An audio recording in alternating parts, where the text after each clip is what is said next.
আসসালামু আলাইকুম। আমি রাজিয়া ডেইলি ব্লগ চ্যানেল থেকে প্রতিদিনের মতো আবারও একটা ভিডিও নিয়ে আমার বন্ধুদের মাঝে হাজির হয়ে গেলাম। দেশ এবং দেশের বাইরে যে যেখান থেকে আমার এই ভিডিওটা দেখছো এবং আমার সাথে আছো, অবশ্যই লাইক দিয়ে পুরো ভিডিওটা দেখবে।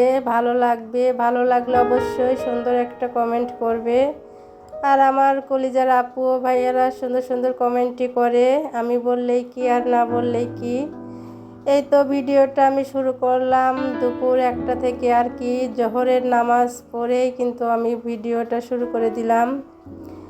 আর এই যে নামাজটা পড়া শেষ করে একটু ঝাড়াঝুড়ে করে নিলাম, যেহেতু সোফার উপর অনেক ধুলাবালি পড়েছিল আর অনেক শুকনো কাপড় জড়ো করা ছিল, সে কাপড়গুলো আমি ভাঁজ করে নিলাম। এখন এই যে ঘরটা ঝাড়ু দিয়ে নিব। ঘরটা ঝাড়ু দিয়ে নেওয়ার পরে তারপরে আমি আর কি রান্নার প্রস্তুতি নিব, কাটাকুটের কাজ শুরু করে দিব। আর কাটাকুটে শেষ করে আমি যাব রান্নাঘরে রান্না করতে। সবাই আমার সাথেই থাকবেন। আজকে আমি কি রান্না করি সেটাই দেখবেন। অবশ্যই লাইক করবেন, কমেন্ট তো করবেনই, আবারও রিকোয়েস্ট করলাম। আর এই যে আমার এই যে ব্যালকনি থেকে কিন্তু আমার এই রুমের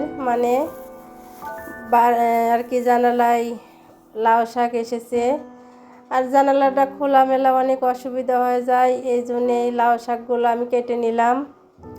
আজকে রান্না করব লাউ শাক দিয়ে সিম। অনেক আপুদেরই দেখি ভিডিওতে লাউ শাক দিয়ে সিম রান্না করে, আর সেই সিম দিয়ে রান্না করলে নাকি অনেক মজা হয়। আমি কখনো খাই নেই, এমনি লাউ শাক খেয়েছি কিন্তু সিম দিয়ে কখনো রান্না করা হয় নাই। তাই ভাবলাম যে আজকে একটু সিম দিয়ে রান্না করব।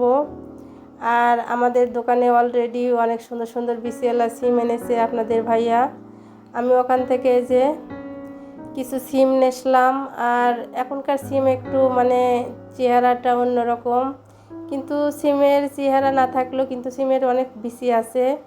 আর এই যে এক মোটা শাক আপনাদের ভাইয়া নিয়েছে, বলতেছে যে শাক দিয়ে কি কয়, শাক দিয়ে বানাও, আর কি বেগুনির মতো করে চপ বানাও। তো ভাবলাম যে আমি তো কখনো এই কলমি শাক দিয়ে চপ বানাই নেই। যাই হোক, আজকে আমি কোনো ঝাল জিনিস রান্না করব না, তার কারণ এদারিং প্রতিদিন এই তেলে ভাজা জিনিসগুলো খেয়ে আমার প্রচুর গ্যাসের প্রবলেম দেখা দিয়েছে। আজকে সারা দিন একদম অশান্তি লাগছে, রোজা থেকে খুবই খারাপ লাগছে। কি বলবো না, ভাবছি আজকে আর তেলে কোনো কিছু ভাজবো না, আজকে সব মিষ্টি জাতীয় রান্না করব।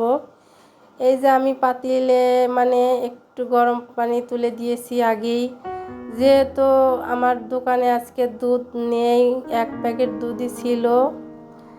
এই জন্যে আমি সব সময় খালি দুধ দিয়ে সেমাইটা রান্না করি। তো ভাবলাম যেহেতু আজকে দুধ কম, না একটু পানির সাথে মিক্স করে দিলাম। আর এখানে হাফ কেজি দুধ আছে, আর কি যে দুধটা আপনার জাল দিয়েই খাওয়া জাল ছাড়াই খাওয়া যায়, কোম্পানির থেকেই জাল করে প্যাকেট করা হয়। ওই দুধটাই আমি নেসে যে অর্ধেকটুকু আমি এখানে দিলাম, আর কি সেমাই রান্না করব। আর অর্ধেক আমি রেখে দিলাম, আমি একটু জুস বানাবো, তরমুজের জুস বানাবো। ওই জুসে কিন্তু আমি অর্ধেক দুধ দিয়ে দিব। এই তো আমি দুধের মধ্যে দিয়ে দিছি 2টা আর কি এলাচ, আর হলে 2টা তেজপাতা। এখন আমি এই যে সিমাইগুলো দিয়ে দিলাম। আর এই সিমাইটা খেতে আমার অনেক ভালো লাগে, একটু পাতলা করে রান্না করলে অনেক মজা লাগে খেতে। আর ঘিয়ে ভাজা বা ডালদায় ভাজা যে লাচ্চা সিমাইগুলো আমার একদম পছন্দ না, ওগুলো খেলেও কিন্তু আমার অনেক গ্যাসের প্রবলেম দেখা দেয়। এই জন্যেই আমি সিমাইটা রান্না করলাম। আর এই যে শাক কেটে কুটে অলরেডি আমি ধুয়ে পরিষ্কার করে নিয়ে এই যে একটু মরিচ ফালি করে দিয়েছি। আর এই যে লবণ দিয়ে আমি হালকা ভাপ দিয়ে একটু সিদ্ধ করে নিব, যেহেতু সিম আছে। আর এই যে অলরেডি কিন্তু আমার সিমাইটা আমি মানে ঢেলে নিয়েছি বাটিতে। আর একটু উপর দিয়ে কিশমিশগুলো দিয়ে দিতেছি, যেহেতু আমার বাচ্চারা কিশমিশ খায় না, এই জন্যে আমি উপরে দিয়ে দিলাম একটু সৌন্দর্যের জন্য। আর এখানে যে গরুর মাংস কিন্তু আমি মশলা দিয়ে আর কি মেখে প্রেসার কুকারে রান্না করে নিলাম।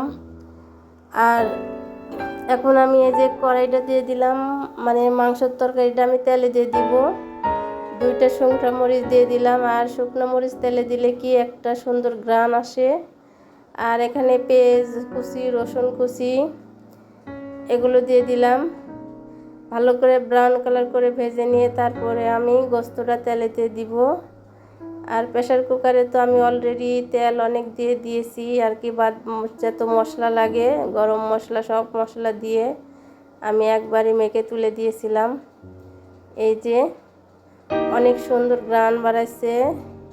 আর গরুর গোস্ত তো এমনিতেই অনেক সুন্দর গন্ধ। আজকে আমি বেশি কিছু রান্না করব না, এই রান্নাই শেষ। তার কারণ মানে তরকারি শুধু বেশি হয়, কাল রাতের অনেক তরকারি মানে বেঁচে গিয়েছে, সেই তরকারিগুলো পড়ে আছে। আর রমজানের দিন সব কিছু শুধু মানে বেশি হয়। আর এই যে 3 কেজি তেল কিন্তু আমার 7 দিনে মানে শেষ। এত পরিমাণ তেল লাগে মানে কি বলবো, বেগুনি চপ ভাজি করলে শুধু তেল আর তেল। আর এই যে সিমগুলো আর শাকগুলো আমি এখন এই যে ভেজে নিব।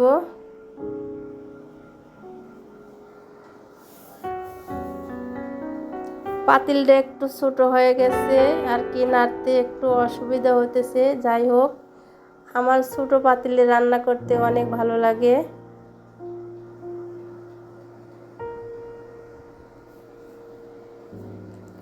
শাকটাও আমার অলরেডি হয়ে গেছে।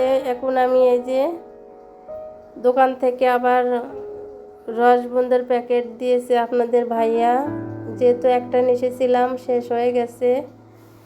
আর এই রসবন্ধাটা কিন্তু অনেকগুলো মানে চিনির সুরাই দিলে একটু হয়ে যায় বা কি বলি মিলে যায়। আর এই যে শাকটা আমি এখানে রেখে দিয়েছি আর কি, পানিতে ভিজে রাখছি। এটার আজকে রান্না করব না, কালকে রান্না করব আল্লাহ যদি হাতে পাশে রাখে।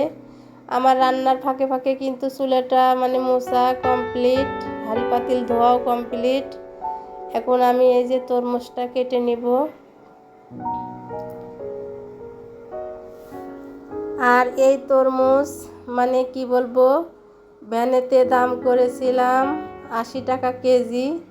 আর এই তরমুজ আপনাদের ভাইয়া সাভার স্ট্যান্ড থেকে নিয়ে এসেছে পাইকারিতে 40 টাকা কেজি। এখানে কিন্তু 7 কেজি তরমুজ আছে। তরমুজটা মাশাআল্লাহ অনেক সুন্দর, অনেক মিষ্টি কালার, মানে একটু হোক সাদা হোক, তারপরও তরমুজটা খেতে কিন্তু অসাধারণ ছিল।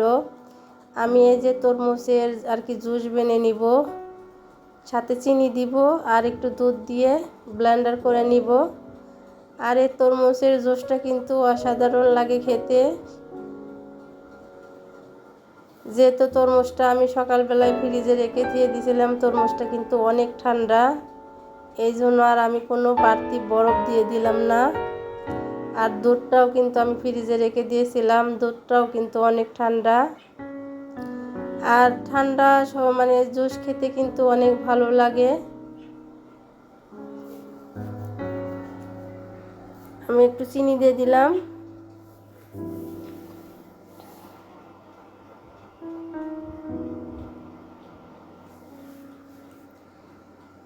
যাই হোক, আল্লাহ আমাদেরকে অনেক ভালো রাখছে, আল্লাহ অনেক কিছুই খাওয়ার তৌফিক দান করছে।